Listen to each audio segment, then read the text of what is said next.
he or she is the God to Thailand and India. And okay, I go further. It's a god that they worship and bow down to, like on that video we saw. Everyone agree? Yes. Okay. The Buddha is someone like us. The difference between the Buddha and us is that the Buddha, when he was young, he have seen this phenomenon of life, and he has a kind of keen interest to understand about what the meaning of life.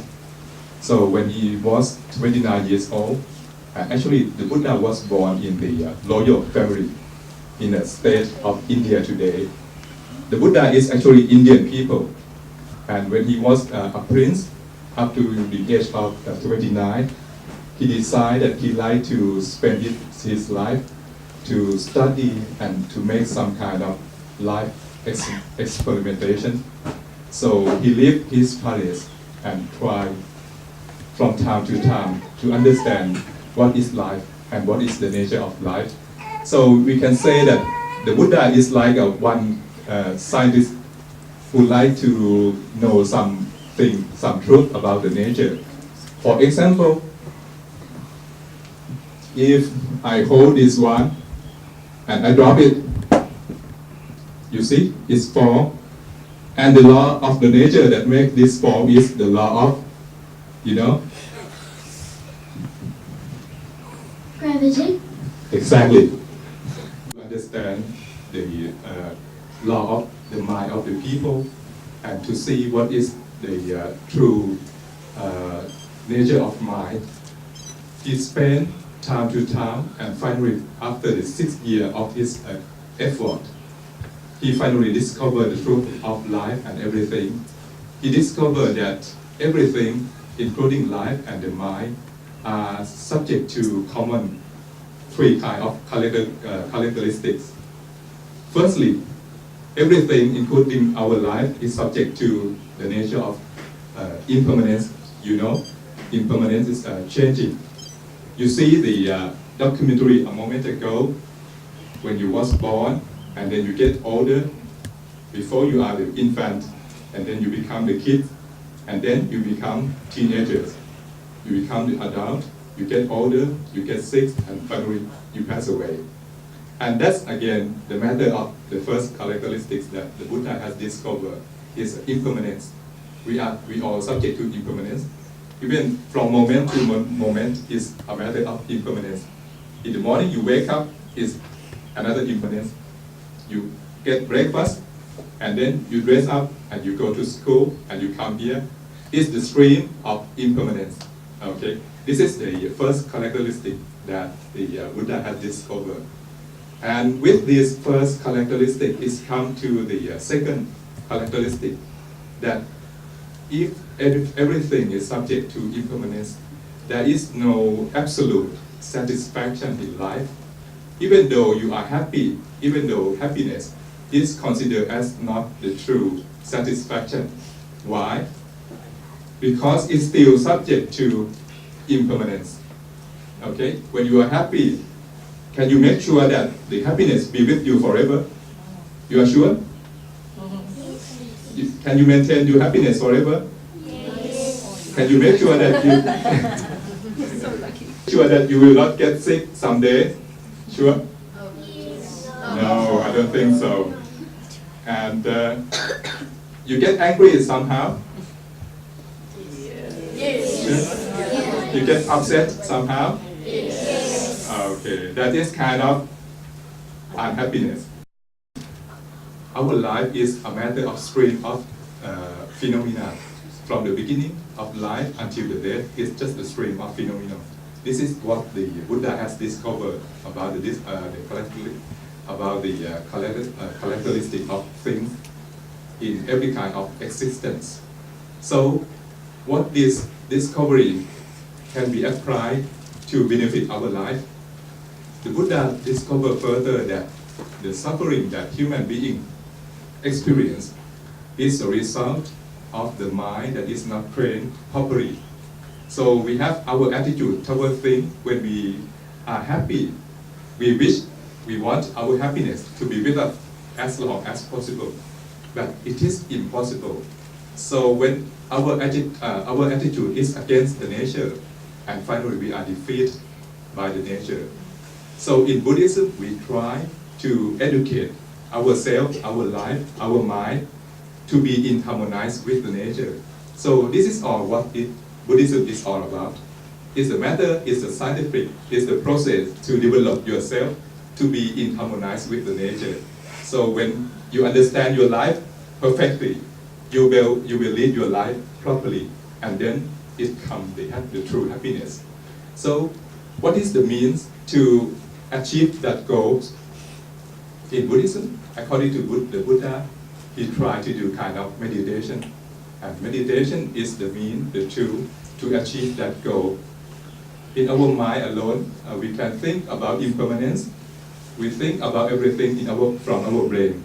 But to realize this truth, we have to have some more efficient equipment. Like you all know already that there's a microorganism in the world, some kind of virus that causes the flu. But can you see that virus without the proper equipment? You cannot see it. But when you have the microscope, right? Yeah. Microscope. When you have the microscope and you watch the microscope, you can see the virus clearly, and you can further detect which kind of virus that caused you trouble, and so then you can kill the virus that caused you trouble. In Buddhism also we have the tool to educate the mind properly. The tool is called meditation, and meditation can be started from the very basic one, which is called calm meditation. In calm meditation, we try to fix our mind to something only. Like the Buddha has recommended the breath meditation. So you focus your mind on your breath. Everyone has to breathe in and breathe out all the time, right? So in Buddhism, we try to maintain our focus on our breath.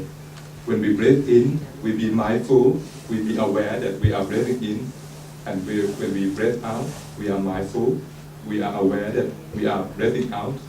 So at this moment, I would like to introduce, to give you some experience about calm meditation, and I would like to invite our Venerable Abbot to lead you for the calm meditation.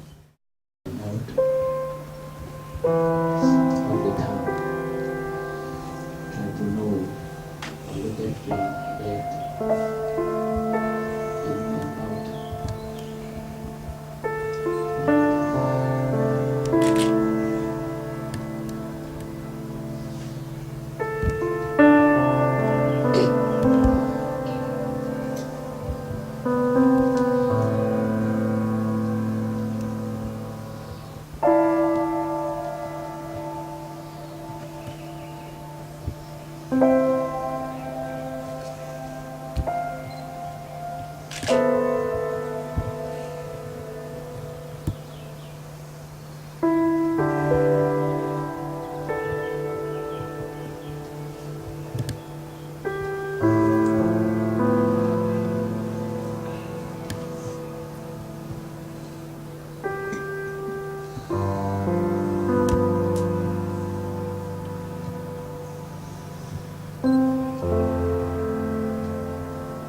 Is not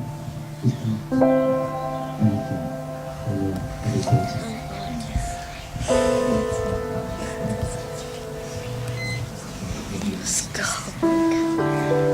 Okay. You have.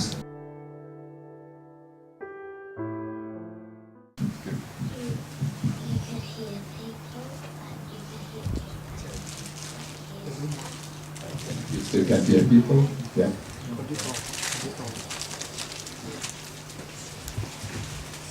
One moment. Relax. Relax. Good. You can hear like the wind up the door. Yeah. You could be peaceful and hear birds chirping, and you could feel calm. I'm afraid that I cannot go to everyone, so maybe next time I ask another question, and all the answer is since calm meditation has helped people in a tremendous extent, and it helps your mental health. It enhances your memory power. So students can remember things very well if they practice calm meditation, and it can also help you in many situations when you are lonely, when you get bored to something, you get angry to someone. Instead of letting your mind think about that, and finally it hurt your mind, hurt yourself, hurt your body, you stop thinking about that, and then you turn back to your mind, your breath. Okay, so it is kind of a therapy that many doctors use for helping his patient. So this technique can be applied in your daily life, and you'll be very healthy. And instead of going to the department store when you are lonely, playing the games, computer games when you are lonely, you focus on your breath. So you don't have to spend money, you save your money, you save your energy, and so you help your good, you enhance your study also. So this is a technique of meditation that the Buddha has discovered. And he not only that he stopped to this stage, when he acquired the good quality of mind through the development. The wisdom in this sense, he uses for reflecting, analyzing, investigating his life and the truth of life, investigating about his mind, the nature of his mind.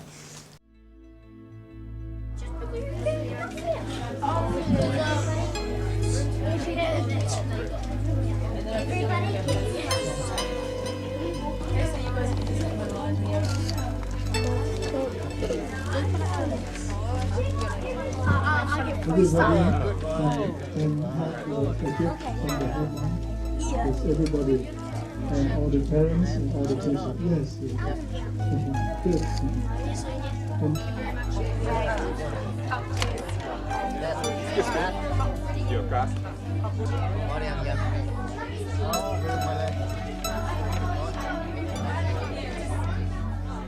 Please come.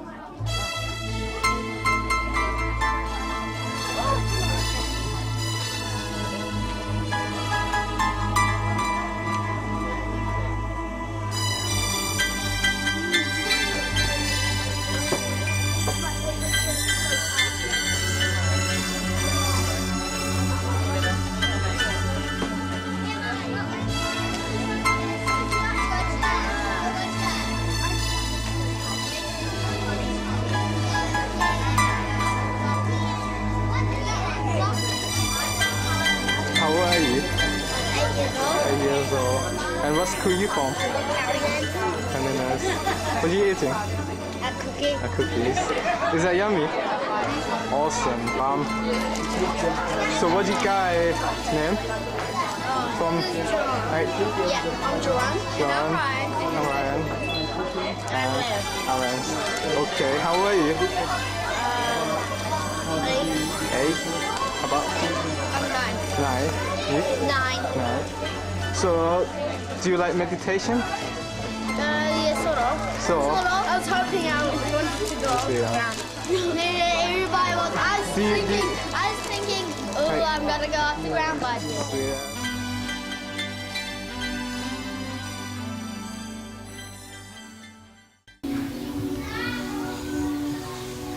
Inhaling relaxation into your mind and exhaling any thoughts.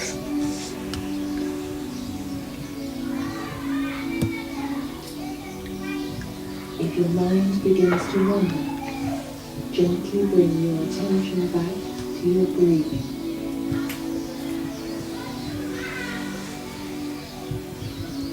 Focus only on your breathing. Your breathing fills your chest with relaxation.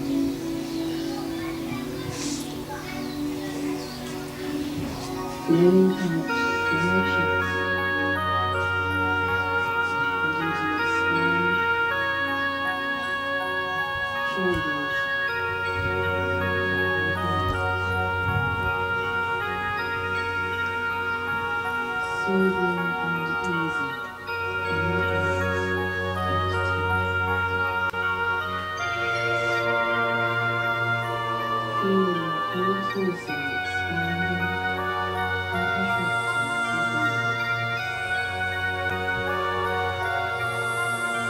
Relaxation flowing into your stomach,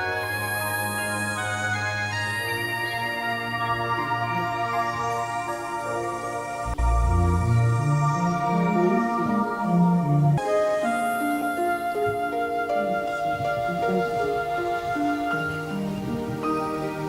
Relax.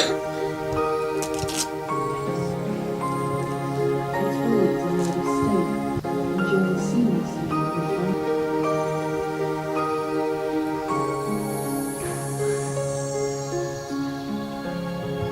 Humans seem to be coming and going between countless areas.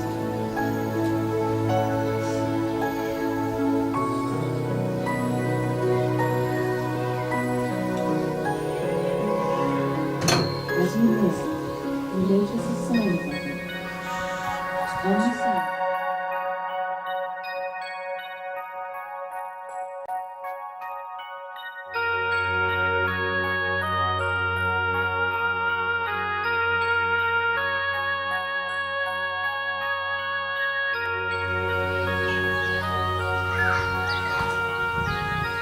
Think about all the various tasks that you find so difficult to start or finish.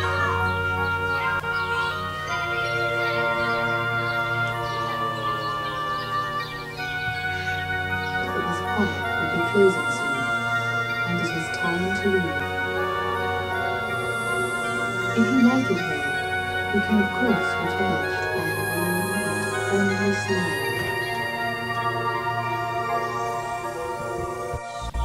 And thinking about, there was one little part in there, I hope you were listening, thinking about a task that you wanted to do and some kind of job that you wanted to achieve, whether it be at school or at home or anywhere in your life. Hands up if you thought about one thing. So that kind of thing, if you keep that in your mind, maybe some of you weren't thinking of anything right then, maybe you didn't quite hear it, but if you think about something later on, then think about that thing, okay? And think about something that could be your goal to work towards for the end of, for the rest of the year here, okay? And once you achieve that goal, you will start next year in your next year level knowing that you have achieved that goal and be really proud of that and happy, okay?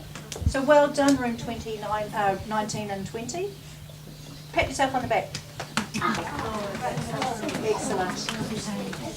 Okay, we've got one person who's going to give an envelope, so Shane, if you'd like to go over to the office, we're going to get an envelope for Nikki, the receipt.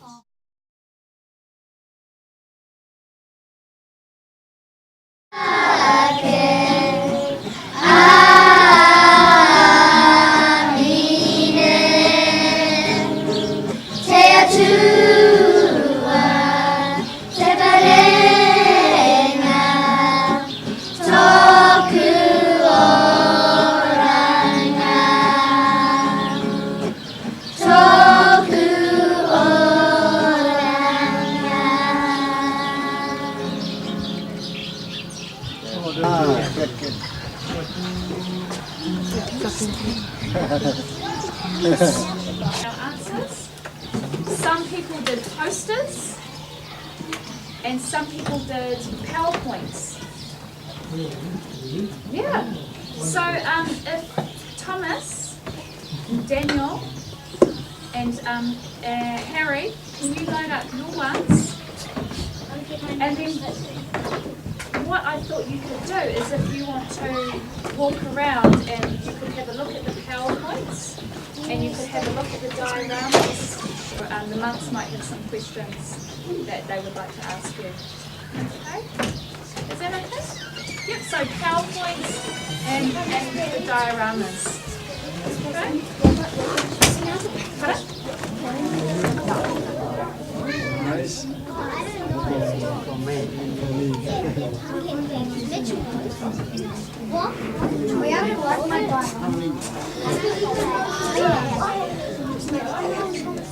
No, you down here. Hello. Hi. Hello.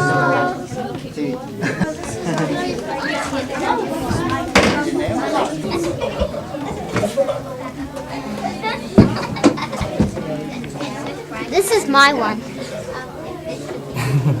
That's nice. Canis? Yes. How long did this Buddhism?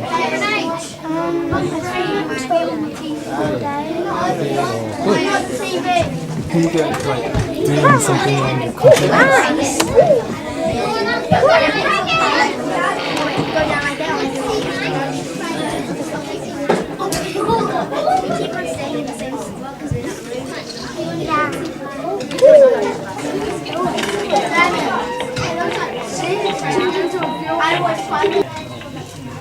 So we need to thank the monks for coming and we need to say goodbye to them, okay? So